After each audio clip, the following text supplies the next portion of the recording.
to Deals with Heels, where female entrepreneurs thrive. I'm Deborah. And I'm Christina. And we are your hosts. We're back in studio. Yes, I'm so excited for today. Me too. I am super excited about our guest. Yes, I'm so excited for our guest because we've been talking about colors forever, and to hear a different perspective, I'm so excited. I am too. So be sure, get your pen and paper, everyone, because you're going to learn and get some great sales tips from our guest today. She is the creator of the AlikeAbility System. She shows her heart-centered professionals how to turn 50% of their prospects into clients. She earned her master's and doctorate degree from Boston College and authored 7 books, including an Amazon International bestseller. Named the Sales and LinkedIn Whisperer by her clients, she teaches the skill of reading people's personality styles based on their online photos and posts. Nancy resides in South Florida, is a student of spirituality and recovery, and volunteers as a foster family for the Farm Dog Rescue. Her secret desire is to go racing on the Autobahn. Be ready to laugh, learn, and be wowed as she drives home. How to have comfortable and profitable sales conversations. Please welcome Dr. Nancy Zare to Deals with Heels. Welcome, Nancy. Welcome. Thank you, Debbie. So good to see you and Christina. We're so excited to have you on the program. I'm a sales coach as a part of my advertising agency, and I spent a long time in corporate world and as a marketing director. So sales were either under me or I was responsible for the big sales for the company. And so it's something that I'm very passionate about. I worked for a company about 20 years ago that did a personality test called Colors that is similar to what you do. And I coach a little bit about psychological selling and based on that, but you take it a bit further than I do. And I am so intrigued and excited about sharing it with our audience. Yes, and I've not been in any background of sales. And so all of this has been very new to me. So I wish I did have a pen and paper. Good thing I have the recording. Exactly. Yes. So what is that, like you just said in your biography, you're able to look at people's pictures on Facebook and how they're writing.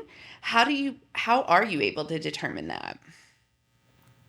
So we can actually just look at ourselves right here and right now because we are on the internet, right? Right. And so here's the scoop. I always like to start with people's smiles. And there are 4 different ways that people smile. And talking now about their posed picture that they post, whatever that might be. There's a smile that just comes from the inside. It bubbles out and it comes through their eyes. Their eyes usually crinkle. They often look directly at the camera. Their mouth is spread. You usually see their teeth. And you have the feeling they want to reach out and put a big hug around you. That's smile number 1. Smile number 2 is posed. It's pleasant. It looks nice, but you get the sense they want to be introduced first. You know, Mary, meet Paul, Paul, meet Mary. That's kind of a more formal posed camera photo. Then there is the smile that's smug and confident, and there's usually some kind of attitude behind the smile. It may or may not even be a smile, but the person is saying, aren't you lucky you get to look at me? And then the last smile is, well, it's a serious face. The person's not smiling. In fact, they might even have kind of a grimace that says, oh, would you please get this over with? I don't want my picture taken. Wow. Those are amazing. I think that. Can you identify any of those? Oh, yeah, most definitely. For sure. I totally can. And one of the things that I think really comes through is authenticity, right? There's a certain, when you look at some people's photos, even if they're posed, they're authentic. And so if someone's authentically grouchy in their photo, I can appreciate that. Well, it's true. There is an authenticity to that person who says, please don't take my picture, just get it over with. However, in my opinion, I'd much rather be with the person whose energy is just kind of bubbling up through that two-dimensional screen and wants to communicate and have a relationship with me. I feel the same way. I feel the same way. Oh, yes, me as well. I am that bubbly personality. One, So the point is that we see these photos all the time, but do we actually pause and notice, what is my reaction to this person's photo? Is that photo communicating something that says, yes, I'd like to communicate and get to know you? Or is the photo more standoffish and maybe even distancing, like, I could care less about who you are? For myself, I think that this is very telling in terms of a sales situation. Would you agree? I would agree, but I'm so interested to hear how you apply that towards selling. So here's the scoop. That first smile that's warm and engaging and very authentic, that person wants a relationship with you. They're actually buying a friend. They're not buying your product or service, although that may be indeed the reason why they're talking to you. The second smile is, I need more evidence, particularly social proof, that what you're telling me is what it is and what it does. In other words, they want testimonies, references, they need a proposal. They're going to do some sort of homework before they will make a decision to buy or not buy. Your third type of smile is usually the I can do it right away. So they either immediately are saying yes or immediately saying no. It's a very quick, decisive individual.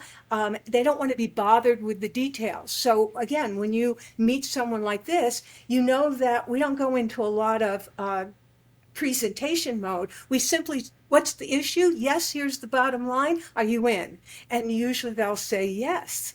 And then the last smile is much more of that thoughtful person. They're going to need a drip campaign. They need scientific evidence and proof and statistics and ROI, return on investment, before they can make a buying decision. So those are the implications for just noticing someone smile. How do you differentiate between 2 and 4?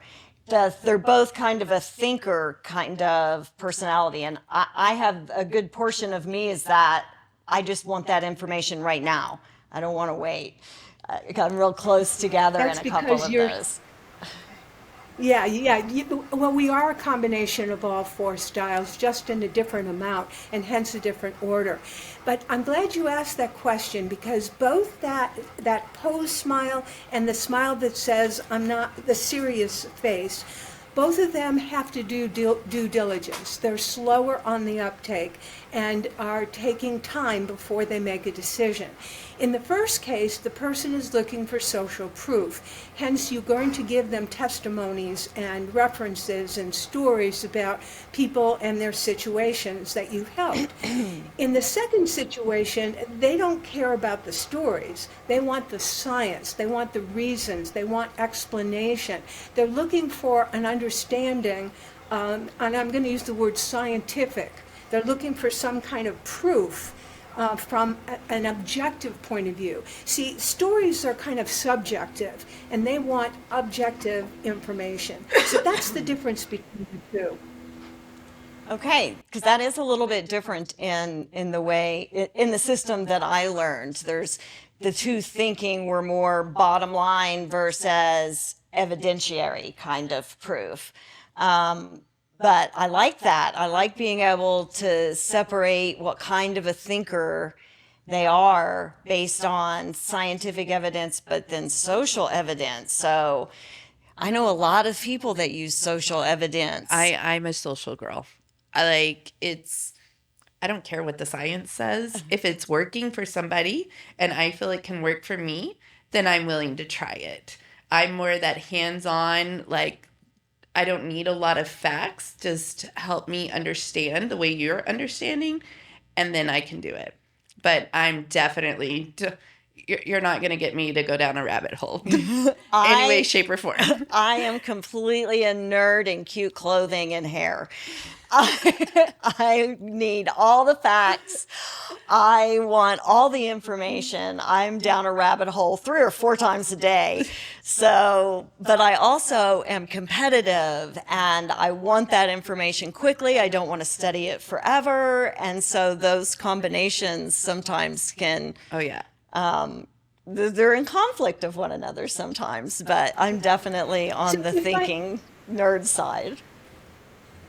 So if I may, your listeners are probably trying to figure out who are they, right? And I am, like we all are, a combination. 2 examples happened just earlier today. I received, in one case, it was an email that was promoting a particular tool, an AI tool. I knew nothing about it. I did go to the landing page. I looked it over a little bit. And just like you, Christina, I said to myself, too much detail, don't want all this information. And so what did I do? I forwarded that email to a geek friend of mine, somebody who's very into, intellectual stuff, right? Yeah, like Debbie. And I said, what do you think of this? Because if he decided that it was a good purchase, then good that he did my homework for me. On the other hand, the second example that happened today, I saw something on LinkedIn, a post, and this person was presenting something, and I clicked on the button, and it went to a landing page, and I immediately bought it. So what happened? I am a combination, as we all are, 2 different buying styles. And in one case, I needed someone else to do the thinking for me. And in the other case, I immediately said, this solves a problem, let me get it. I think that is the clear communication. I would design marketing materials back then based on those different personalities. And it was important that you had something that spoke to all of those 4 things. So big headlines, and you can get information if you want all the information, and bottom line over on this side, and some kind of emotional plea. Yes. would hit all of the 4 hot buttons of that. And so for you, when it was only the data, you were like, no, like Christina, you didn't want that. But the other one hit you with the perfect headline and problem-solving message, right? It did. And again, if you know the sales statistics research, and this comes from Chet Holmes, he was a great sales trainer who's since passed away. He said that at any given time, only 3% of the population is actively looking for the solution that you're offering. Another 7% it's high on their radar screen. They've been thinking about it, but they weren't looking today. However, they stumbled across your offer, which is what happened to me this morning, and it met their needs, they will pull the trigger. So that's 10%. But 90% of the population needs nurturing. They need to develop a relationship with you. They need something more than the headline or even the story. They might need to see that sales message multiple times. And I'm sure you know, Debbie, that when you created emails or you created visual or ads or however it is you reached out to people, you didn't do it once. You did it multiple times. And that's because we need to have multiple touch points before we see and pay attention to what's there. 100%. I really focus on having about 15 touch points in all, but a lot of them are real quick and simple. Back in the day, when I started in marketing and you probably started in sales, they had to see your ad 3 to 5 times before they would make a decision, but they were seeing your ad. You were looking at it in the newspaper or watching it on the only screen in the room. And when the commercial came in, you went to the bathroom or to the kitchen to get food. And when we started getting video, that it wasn't coming at you 50 miles an hour. You were hoping it didn't buffer. Is what you were hoping, that you could get the whole thing without it buffering. It just was a different time, and now they happen so fast that each one doesn't have as much meaningful contact. And so as a result, you need a lot more of them. And that reminds me of something that when I was looking at all of your materials, I was intrigued by your messaging where you took those personality types and you gave them a number. So the number 2 person, you only had to see that message 2 times or encounter that salesperson 2 times before you made that decision. And I really found that interesting and intriguing. Could you elaborate on that process?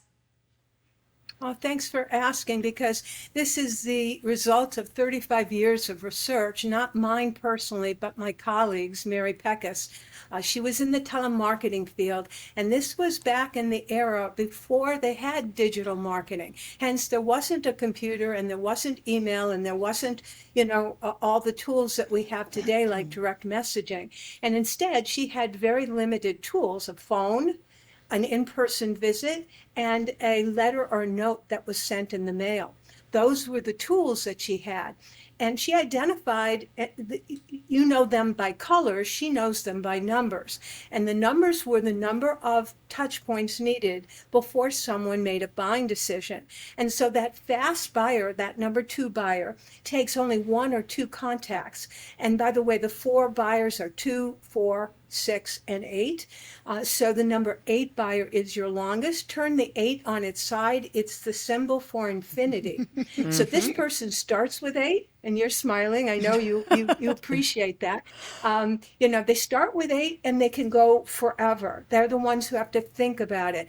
And when they actually say, I have to think about it, it is not an objection. It actually is a buying signal, especially if you give them the food by which they can think about it. Hence, that's why a drip campaign is so appropriate for them, by giving them URLs, websites for them to visit, or articles for them to read, because they are thinkers, readers, and they want to think for themselves. They resist your telling them what to do or how to think, but you supply them with the raw information, and you, in a sense, you're painting the road for them to reach your conclusion. Yes, and I am always tell my clients that they're the ones that you think that deal is dead. You think that person's gone forever, and 4 months later, here they are, and they're ready to buy, and you didn't do anything else. They took the time that they needed, and you got to give them that time. It isn't effective to keep contacting them and pressuring them and trying to close them. They've got to do it on their own, and the drip campaign is the perfect thing to kind of stay in touch and give them little nuggets of information. So yes. So I have kind of a question. Quick story. Oh, I'm sorry. No, go ahead. The quick story is that Mary called this person every 3 months, got permission to, every 3 months to stay in touch. And for 3 years, that means there were at least 12 contacts. The person would say, not interested, not interested, not interested.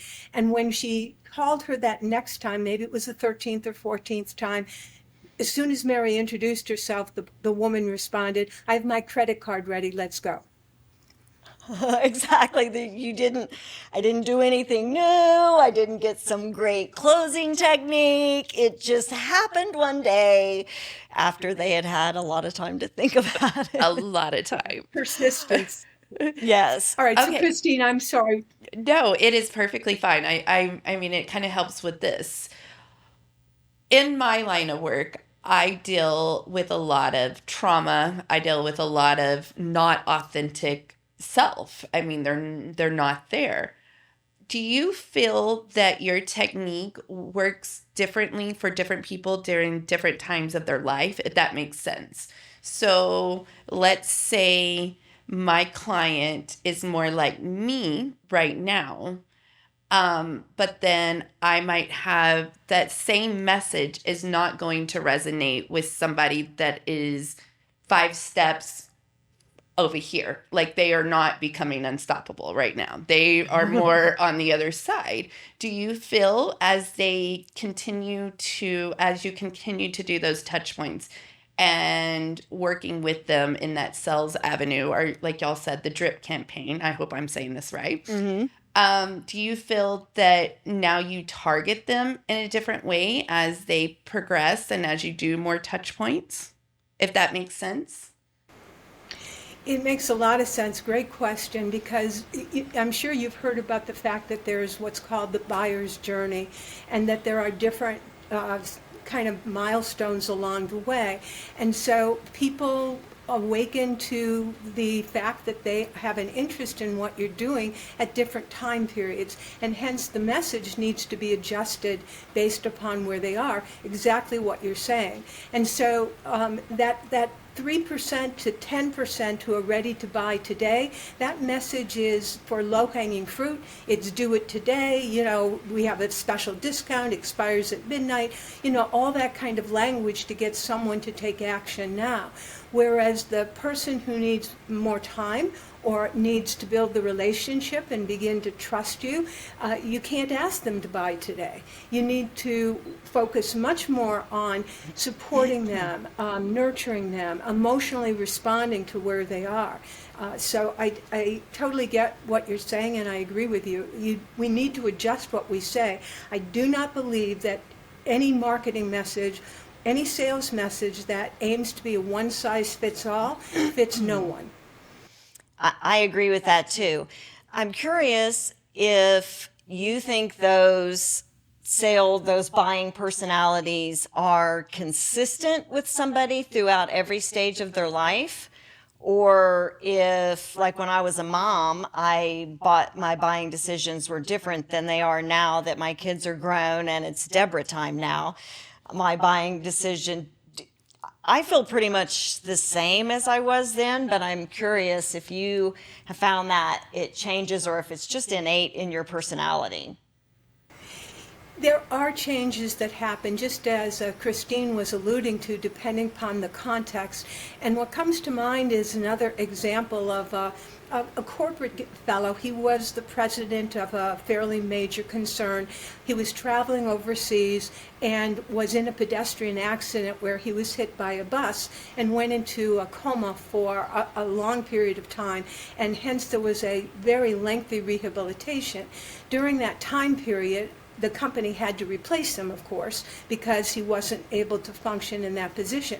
And about a year later, when he was back in the workforce, his decision-making capacity had changed, because he now saw the value of having friends and family support him rather than be the top of the rung and, the drive and the go-getter, because he recognized, his values had indeed shifted. Now, did he lose that ability to make quick decisions? No, but he did begin to value other things differently, and so the priorities did shift a bit.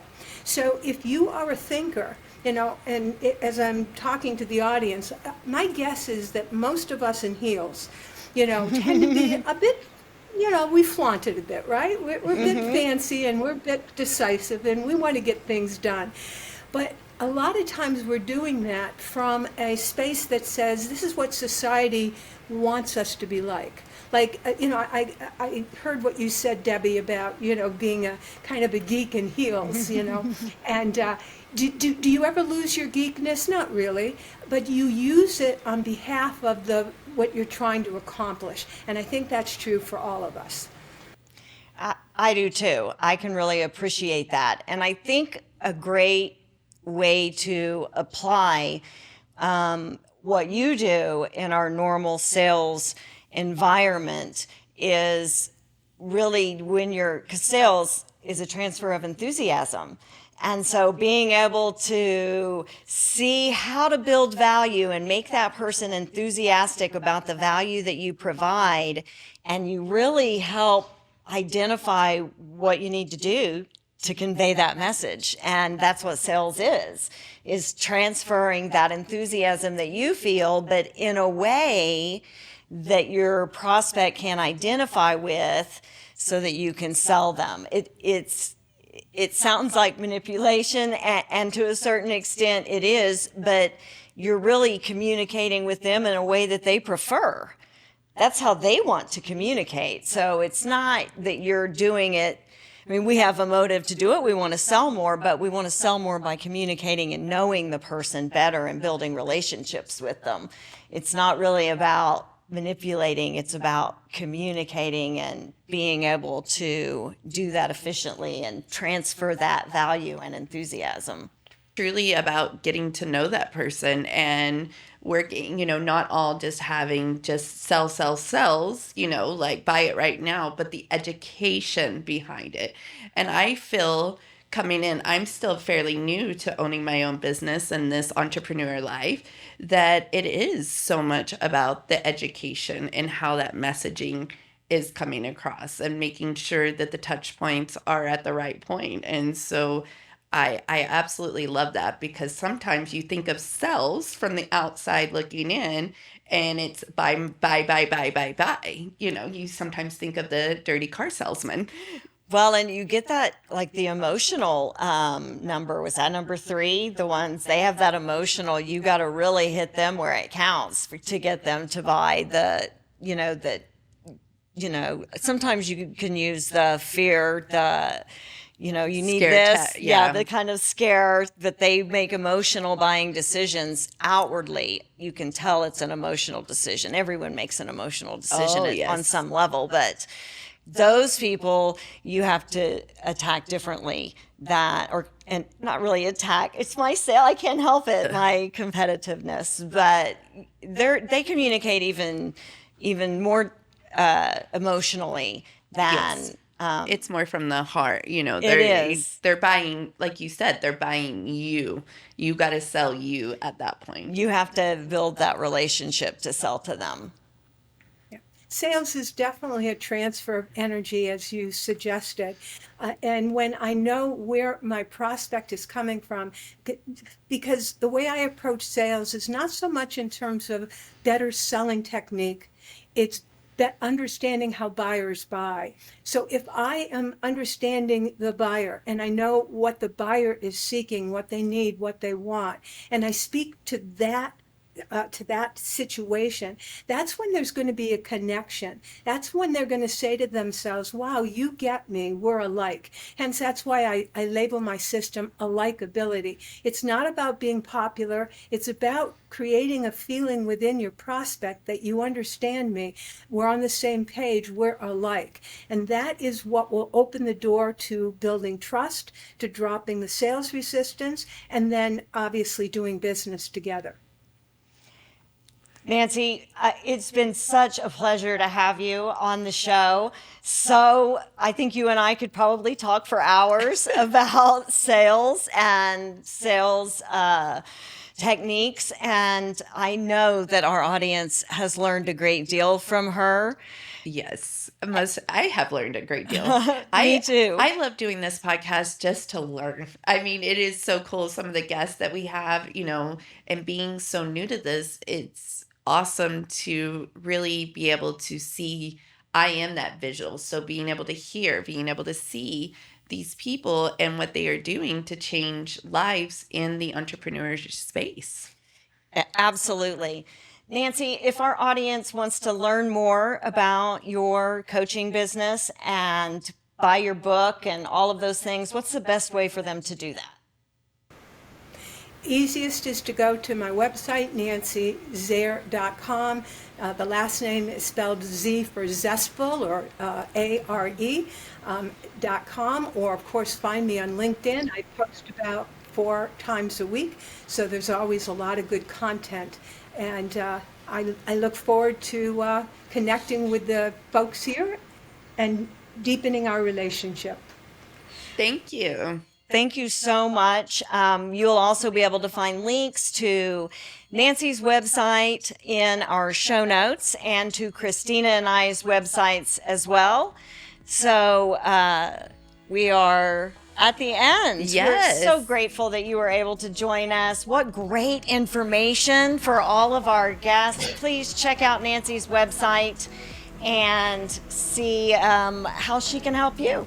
Yes, and love the cowboy hat from a Texas girl here. All right. Sales success, to your sales success. Thank you very much. All right. Thank We you. did it. We're out.